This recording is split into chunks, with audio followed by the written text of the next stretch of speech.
অযোধ্যার ঢালা উন্নয়নের ছবি তো আপনাদের সামনে তুলে ধরলাম। বহু দূর দূরান্ত থেকে যারা ভক্তরা তারা ইতিমধ্যে আসতে শুরু করে দিয়েছেন, সুতরাং তাদের যাতে কোনো সমস্যা না হয় সেই কারণেই নতুন করে সাজিয়ে তোলা হচ্ছে অযোধ্যা নগরীকে।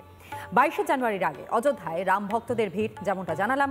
রামের টানে পাঞ্জাব, রাজস্থান থেকে অযোধ্যায় এসেছেন রাম ভক্তরা।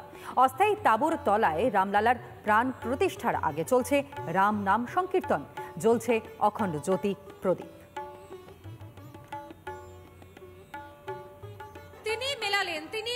তিনি মেলালেন শ্রী রামচন্দ্রের নামে। এই মুহূর্তে গোটা দেশের প্রাণকেন্দ্র হয়ে দাঁড়িয়েছে অযোধ্যা। এই মুহূর্তে অযোধ্যা যেখানে রয়েছে সেটা হচ্ছে অযোধ্যার কর সেবকপুরম থেকে বেশ কয়েক কিলোমিটার দূরে, যেখানে 1008টি যজ্ঞ কেন্দ্র তৈরি হয়েছে। কিন্তু শুধুমাত্র যজ্ঞ কেন্দ্রই নয়, অযোধ্যার জায়গায় জায়গায় বিভিন্ন ক্যাম্প তৈরি হয়েছে। এই মুহূর্তে যে ক্যাম্পের সামনে আছি সেই ক্যাম্প আপনারা দেখতে পাচ্ছেন যে সাদা তাঁবুর নিচে ক্যাম্প চলছে।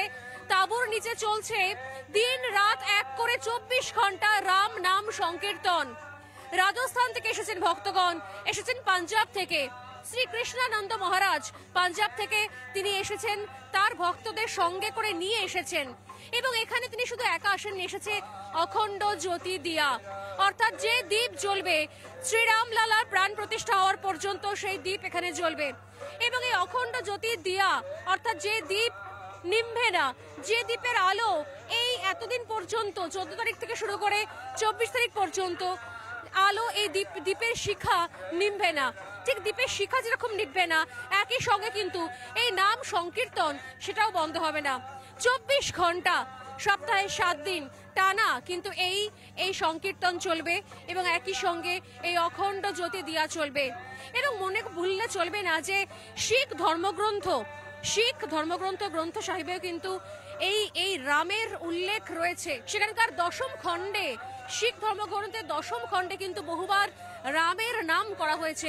সেখানে ইউনিভার্স অফ লর্ড হিসেবে, লর্ড অফ ইউনিভার্স হিসেবে রামকে দেখানো হয়েছে। তো অতএব রামের সঙ্গে সম্পর্ক বিভিন্ন ধর্মের যেরকম কোথাও হয়ে রয়েছে, ঠিক একই রকম ভাবে কিন্তু বিভিন্ন ধর্মের, বিভিন্ন দেশের সেই কানেকশনও কিন্তু সেখানে বিভিন্ন সময় প্রতিস্থাপিত হয়েছে। ক্যামেরা রোহিত গণের সঙ্গে স্বর্ণালী সরকার, রিপাবলিক বাংলা, অযোধ্যা।